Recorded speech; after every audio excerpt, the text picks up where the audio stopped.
everyone, and thank you for joining me. My name is Tandin Tlapo, and today we are looking at Mathematical Literacy, Grade 10 Final Exam Preparation for Paper 1. Now, looking at our paper, we are going to look at the taxonomy levels. We have already explained on the previous lesson exam questions, which is question 1, we are looking at finance and data handling. Question 2, it will be finance.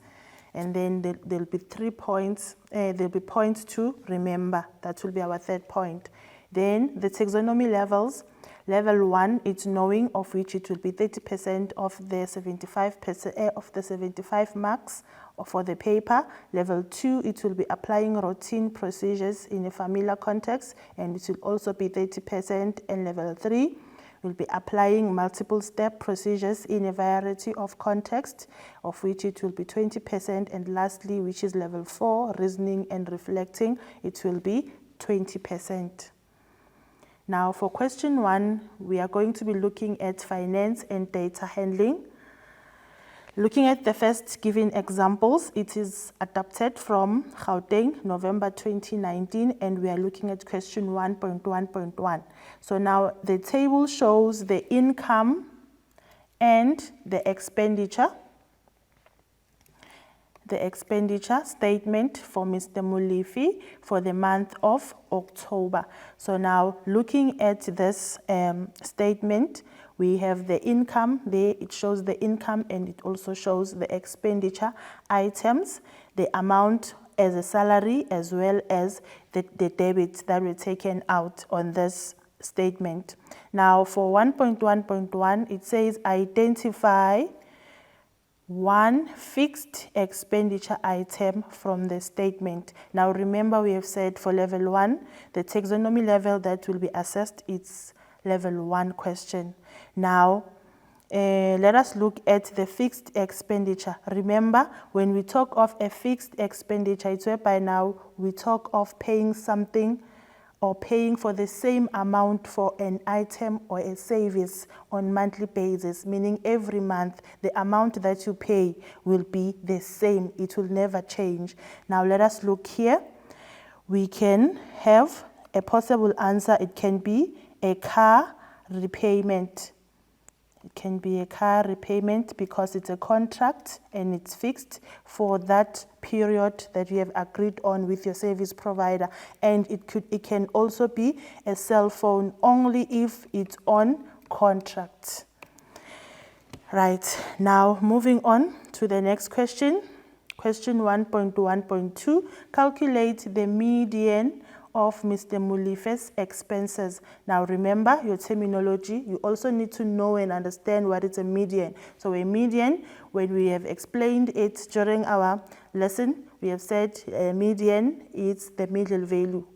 Now looking at the expenses, firstly, looking at our expenses, there we are, we have our expenses. Firstly, before you can calculate your median, remember you have to arrange your data set in ascending order so that you can find the middle value. Now looking at these expenses, we need to arrange in ascending order.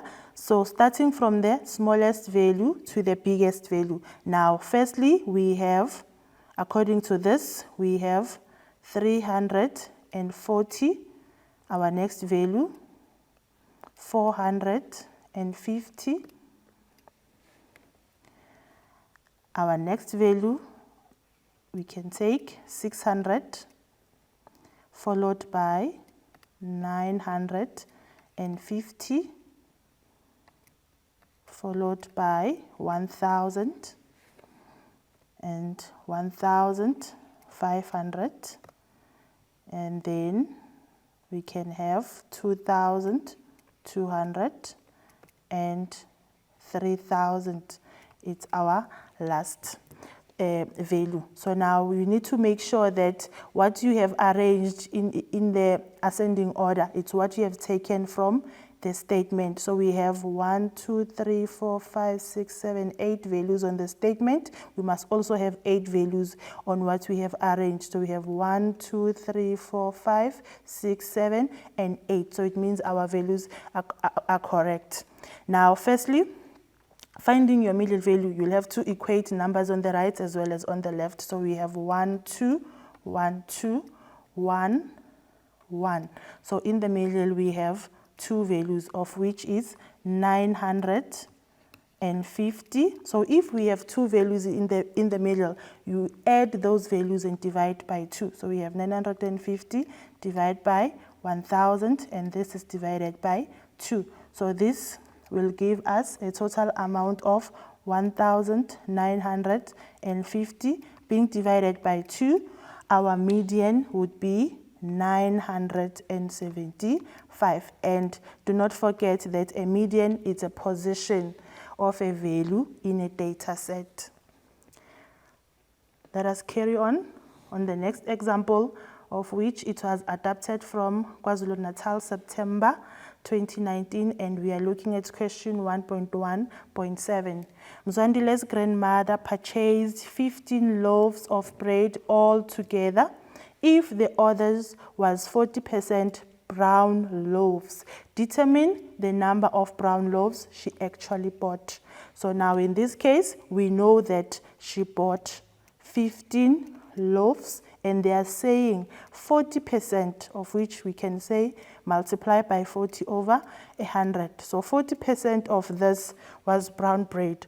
So now we need to find the 40% of the 15 brown bread. So we have 15 multiplied by 40 over 100. It gives us 6 loaves. So these 6 loaves, they are brown. We have brown 6 loaves. So now from here, you can also determine the number of white loaves that she also bought. So these ones, they are brown. And she also bought, when you say 15 minus 6, it will give you a 9. So she bought 9 white bread. Adding these two together, they must give you the number of loaves that she bought. Let's carry on. This question, it's also example for question 1. It is adapted from Northwest, November 2019, and we are looking at question 1.1.3. Michael Smith buys and sells lovebirds. He currently has 80 yellow birds and 120 green birds. The birds are equally divided into 5 cages. 1.1.3, write the ratio of yellow birds to green birds that Michael has. Give your answer in simplest form.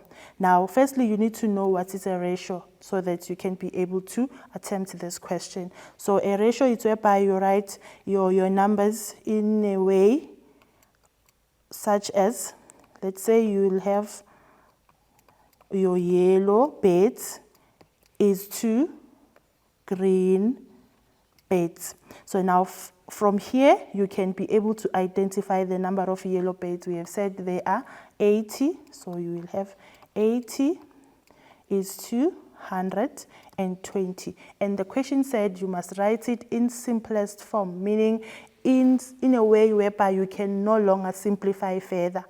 So now in this case, you can look for a number that can be divisible, same number that will be divisible on both 80 and 120 and gives us no remainder, and we can no longer simplify that any further. So if you take 40, you can divide 40 on both sides. So if you divide 40 from 80, it will give you 2 is to 3. So we can no longer simplify this ratio in a simplest form, of which is 2 is to 3.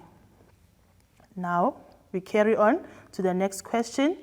1.1.4, one of Michael's birds came out of the cage and flew away. What is the probability that a yellow bird flew away? Give your answer as a decimal number. So Michael, remember, he had yellow and green, but then in this case now they say only the yellow came out and flew away. So now we are looking at the probability. of a yellow bird coming out of the cage. So probability, it's the possible outcome over the total number of outcomes. So it's possible that one of the 80 birds, so our possible outcome would be 80 divided by 120. This, sorry, not 120. Remember, it has to be the possible divided by the total. So if we add 120 plus 80, meaning the total will be 200. So it's going to be 80 divided by 200. So having 80 being divided by 200, it's going to give us 0.4. And the question says we must give our answer as a decimal number. Right. We're moving on to the next question, of which it was adapted from KwaZulu-Natal, November 2018. We are looking at question 1.3. It says, Mindy's mom received a salary increase of 10%. If her salary with the increase amounts to 3,300 per month, calculate her salary before, meaning before this increment was added into her salary, what was her salary? Now, firstly, we are going to take the current salary, of which it's the amount that she's receiving at the moment. We need to find out how much she was being paid before this increment. So we are going to multiply this by 100. Remember when we calculate the VAT inclusive and the VAT exclusive formulas. So in this case, we are going to say 100 over 110. So this 110 is the 100% being added with this 10% increase. So now this will give you a total amount of 3,000, meaning before the increment of 10%, Mindy's mom was paid 3,000. And if you want to prove that, you can also say from this 3,000 before and multiply it by 100, the 10%, multiply it by the 10%, of which is 10 over 100. It will give you 300. So from this 300, you will say 3,000 plus the 300. So it will give you 3,300, of which is the new salary for Mindy's mom. Now we are going to take a quick ad break. Don't go anywhere. We'll be right back.